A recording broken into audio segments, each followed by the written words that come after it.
My husband and I have a young teen daughter and a teen son. When our daughter was 8, she developed a very rare mouth infection that just absolutely devastated her teeth and gums. She lost all her teeth in both sets and had to have some corrective work done to have regular dentures. This was traumatic for her and she's still in therapy to help cope. Our daughter is understandably very self-conscious about this. None of her friends knew about them. Nobody besides her doctor and dentist knows outside the family. She didn't want people to know. So she's very worried about people finding out and won't even take her teeth out in front of the rest of us. She's worried someone will see. She and her brother had a good relationship until he did what he did last week. He somehow recorded her taking out her teeth without her noticing and then showed all her friends when they were over. As a result, not only have they all turned on her, but half the school is teasing her non-stop. She even had to change her phone number because dozens of kids were texting her the vilest things imaginable. I have never been more ashamed of one of my children until that moment. I don't know where we went wrong raising him, but apparently he thought it would be funny. After I kicked out her friends who were mocking her and helped her through a panic attack, I called my father to pick him up and told him to pack a bag and get out. He's been staying with my parents 2 towns over. They didn't know what happened until 2 days ago. That came up because driving him to school was becoming a hassle, and they wanted to know what was up. When I explained, they were disgusted but still wanted to know when they could bring him home. I asked them if they'd take care of registering him for school in their town, and they agreed but were shocked. My husband and I talked. We just cannot have him here. My sister hates him. We're so ashamed we can't even think of calling him. It sounds awful, but I don't think our relationship can recover from this, and maybe this is what he needs. No friends and no family aside from his grandparents. Having to start over might set him right. My parents are willing to keep him until he's 18. Still, they think we're too emotionally charged to make this decision now. Edit. He still doesn't seem to understand how awful he was from what I'm told. All he said after the fact was he thought it was funny, and I haven't spoken to him since he left. I honestly don't know or care to hear from him. I have nothing to say to him. Everyone's the idiot here. I love that you have your daughter's back and apply serious consequences for your son, but what I don't love is that you didn't mention how he reacted to the aftermath of what he has done and the consequences. It's an overreaction to permanently disown your son and cut him from your life. He is still your son. Yes, terrible mistake, but still a minor and still your son. You should be working with him and not just be like this. So yes, let him live with his grandparents, but work on a way to rebuild your own, not your daughter's, relationship with him. Paul, let him do volunteer work, something. They are not letting him live with his grandparents though, they are forcing him to do so, and also forcing the grandparents to take him without a full explanation. How is that even going to work? I think it's not very good parenting if your kid makes a major mistake and you decide you don't want him anymore. Like, boom, gone. You are the idiot. What your son did was vile, but you can't just force his grandparents to take care of him now because you are apparently done with being his mother. He needs to learn and he needs to grow from this. Sometimes children do despicable things and your job as parents are to educate them, not to discard them away and give up on them. And you absolutely will not return from this if you send him away and don't talk to him. He should cut contact with you if you do so. You don't get to renounce your parental role and then return to it. Doesn't even surprise me that he did this. Parents don't seem to take the time to teach their kids anything. When it gets too bothersome, they just dispose of their child, which they failed to make a decent human being. And they seem to lack empathy and at least don't seem to have loved their son very much even before he did this. They clearly screwed him up, and the fact that OP thinks the siblings had a good relationship shows how little they know about their son, probably too occupied with dear daughter. I disagree. OP's not the idiot. Filming your sister doing healthcare and showing it to friends is not a mistake, it's something done on purpose. This is horrible. I can completely sympathize with how you feel about your son right now. I hate him myself and he didn't do this to my daughter, and I never invested a single moment in his upbringing. You must be so deeply disappointed in him. What did he have to say for himself about this other than being upset at the consequences? Oh, he still thinks it was funny. Context. My brother and sister-in-law had a series of miscarriages before they had my niece Ava and nephew Liam, toddler twins, via IVF. As a result, my whole family, especially my sister-in-law, make a big deal out of the twins, calling them rainbow babies and showering them with attention and affection, almost excluding the other grandkids. I've never really been as involved with this, mostly because I live across the country. Anyway, I'm getting married soon. I'm so excited, and my fiancé and I have been diving into wedding planning. My fiancé and I recently had a recent conversation about the flower girl and ring bearer. I brought up the idea of having our dog Mika and our cat Tibby fill the roles. Understand, Mika and Tibby are like children to us. They helped me through my deepest depression. I honestly think I wouldn't be here anymore if I didn't have to stick around to take care of them. They kept my fiancé company when he was going through chemo, and I had to work double the hours to put food on the table. We love them to bits and consider them family. My fiancé thought it was a great idea, so that's what we decided to do. Anyway, I casually brought it up at a family get-together, and my sister-in-law took me aside later and asked why we gave Ava and Liam's roles to our animals. I was confused, and she explained that since Ava and Liam were her miracle rainbow babies, obviously they should be the flower girl and ring bearer. She said it would be good for the family for the twins to be in the wedding and that it's against tradition to have animals in the wedding. She asked me to reconsider and showed me a picture of Ava in a flower girl dress to show me how cute it would be. I told her that I wouldn't make any decisions without my fiancé's input, then I changed the subject. I talked to my fiancé about it and he said he'd be fine with Ava and Liam taking the roles but prefer our animals. I agree that I would prefer our animals. However, I'm now wondering if maybe having our animals at the wedding would offend the family or go against tradition. Honestly, I'm fairly sure we'd not be doing anything wrong, but my mind has been spinning lately. Those kids are their miracle babies, not yours. Your fur babies are your babies, so not the idiot. I mean, she already had a photo of the daughter in a flower girl dress. Was she already a flower girl at another wedding, or has the family taken her flower girl dress shopping? Clearly, sister-in-law wants her kids and essentially sister-in-law to be the center of attention throughout the wedding, planning and event. And sounds like sister-in-law is trying to make it the kids' whole personalities as well. How often do you think those children have heard about the miracle of their existence and how they're special and important and so amazing? It's one thing to show your child unconditional love, but this seems like it'll be the "my child can do no wrong" type of situation. Despite not being a flower girl, I bet the sister-in-law will also have the daughter in the flower girl dress. OP, please also consider if your pets will enjoy that experience or if it will be stressful and annoying. If they're going to like it, by all means go ahead. That's really the only question that matters. Make it a day to remember. Don't let people second-guess you. Remember that your sister-in-law will kick up a fuss and will most likely drag your family into it.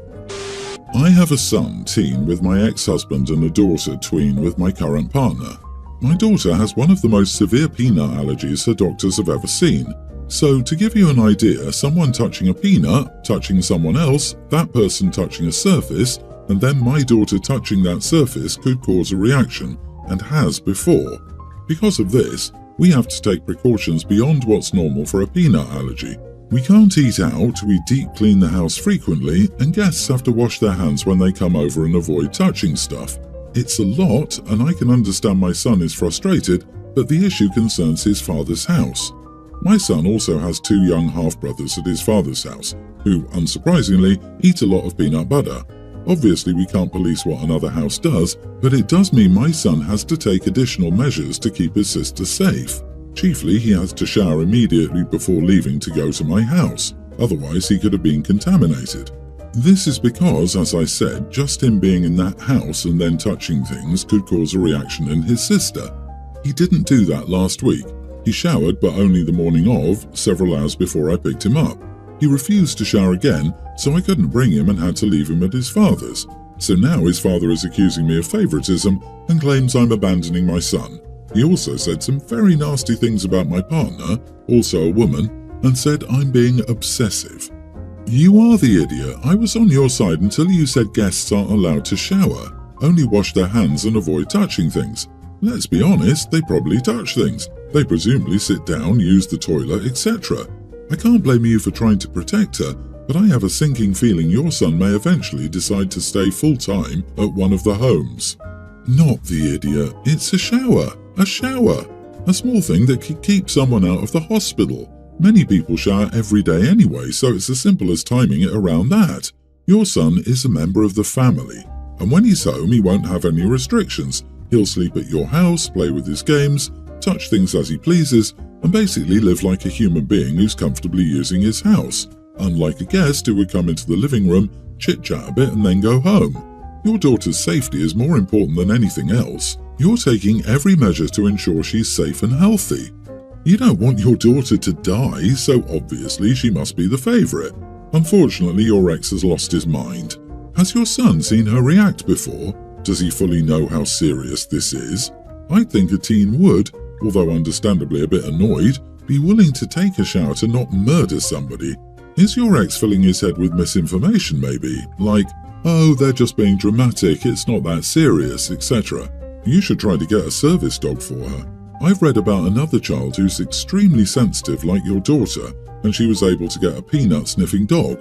If I remember correctly, the dog would walk into rooms before her and tell her if it was safe to enter and sniff people. She could go to school and everything after she got the dog. Last Sunday, Mother's Day, we had a family lunch at my house. My sister-in-law wanted to have it somewhere else because of the distance, but I'm pregnant and wrangling my son right now is hard on me, so everyone else said it would be at my place. They arrived late, which wasn't a big deal because it wasn't an overly complicated meal anyway. My husband and dad cooked while my mom and I sat in the living room with cheese and fruit, alas no wine, and played with my son. When my brother and his wife arrived with my niece, his wife was immediately annoyed and accused us of starting without them. We said we hadn't. The men were still in the kitchen, keeping everything warm until they arrived. Finally, we all sat down and my brother helped serve. My son gave me a gift and I gave one to my mom. My brother had a gift from my niece to give to his wife and gave something to my mom. My dad made a toast about how the mother of his children was the most important woman in his life and he was grateful to her every day for his wonderful kids. He clapped my brother on the shoulder and kissed my forehead, and then gave my mom a kiss. My brother started to make a toast as well. He said he was grateful to his mom for showing him how to be a good parent. My sister-in-law then cut him off and said she wasn't going to be disrespected on Mother's Day and that if this was going to be an extended fawning over our mother, they should leave. My brother told her that that was just the first part of his toast, and he was using our dad's toast to segue into his about her. My mom said no one did anything to her and she should take a moment to compose herself so she doesn't set a bad example for the kids. My sister-in-law told her to screw off. I said she needed to shut her mouth and respect my mom or leave my house. They left. My brother is pretty upset with me. He said I way overreacted and owed his wife an apology. He's also upset I cursed in front of his daughter. I reminded him that his wife cursed first. He said my responsibility was to be the bigger person and set the right example at my house. He also said this never would have happened if the lunch wasn't at my house. It's been a week since I talked to my brother. I don't want my family to be fractured and will probably just apologise. But was I actually the idiot? Not the idiot. OP, your sister-in-law sounds like she didn't want to be there. She just wanted to be the centre of attention. Hence, she arrived late. Sounds like she wanted to start a fight just to make herself look better. She came to your house and was disrespectful. You gave her an alternative and she wanted to leave. She owes you and your mother an apology. Exactly this. She likely didn't want to go in the first place. You should ask your brother if he pressured her into coming because if he did, that already set the tone for failure. Now your brother has to pay, which results in him redirecting the heat to you. This is not an excuse for her behaviour, but your brother might be a big part of the problem. I'm going to 100% disagree with this one, Chief. Sure, maybe the brother did pressure his wife into going, but here's the thing. It's Mother's Day. There are two mothers in his life. He's an idiot if he goes without a wife, and he's an idiot if he doesn't go see his mom. He shouldn't ever have had to pressure his wife into going. It's honestly mind-blowing you're putting any of this on the brother when it's far more likely he had no good choice here. The only thing he did wrong in this scenario is to side with his idiot of a wife. But really, we've all been there. Everyone's the idiot here. I'm getting the sense that there are some missing details here. Strictly speaking, the narrative paints the sister-in-law as the bad guy, but it does seem that she may be excluded from this family. She wanted to meet somewhere else because distance is hard for her, and everyone else shut her down in favour of OP's house. I'm getting vibes that sister-in-law's feelings of exclusion may be valid, although she did handle it inappropriately. Even if they were not and she behaved inappropriately for absolutely no reason, there was still a much better way to handle it. I planned a family vacation with my sons, tween and 18-year-old, to Bora Bora for 13 days. My 18-year-old asked if he could bring his girlfriend of a year, Danielle, and he was surprised that I said yes. But of course, he asked after finding out he would end up with his own detached room. They're both graduating high school in a couple of weeks too. I don't mind spending most of my time with the younger boys. I wouldn't mind having some me time though. I'm sharing a lot of space with them, including a bed. I told my 18-year-old that I was expecting him and his girlfriend to do some babysitting on the trip, seeing that I was paying for her to go, so it's not going to be all Baywatch for them. My 18-year-old is angry for me even asking. I said I'd be cleaning the floors if I was 18 and was allowed to bring my girlfriend to paradise for 2 weeks. Danielle is fine with it, but my son is not. Not the idiot. Pay for me to go to Bora Bora and I will watch your children. I will also taste test all your food on this trip. Unfortunately, I don't have any experience, but I'll finish your discarded cocktails too. My passport is ready. Bring the girlfriend and leave your son at home. Wow, he gets to go on a free vacation to Bora Bora for 2 weeks and you're paying for his girlfriend? So yeah, your son is acting entitled, and you are not in any way wrong for asking him to repay your generosity with a little babysitting. I would even argue that he shouldn't go on the trip unless he pays a small portion and apologizes while still babysitting after that. Except it's not babysitting, it's spending time with his brothers.